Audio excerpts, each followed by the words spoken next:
আপনার দলের মুখপাত্র হয়ে থাকে, আর ওটাই যদি হয় আপনার দলের বক্তব্য, আমরা আগামী 5ই মে শাইখুল ইসলাম আল্লামা শাহ আহমদ শফির ডাকে আবার শাপলা চত্বরে যাব, আবার শাপলা চত্বরে যাব।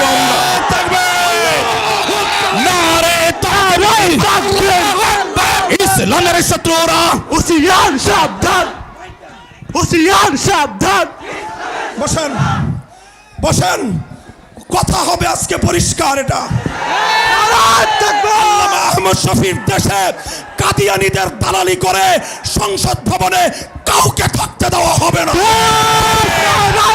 যদি আরেকটা যুদ্ধের প্রয়োজন হয়, আবার শাপলা চত্বরে যেতে কারা কারা প্রস্তুত?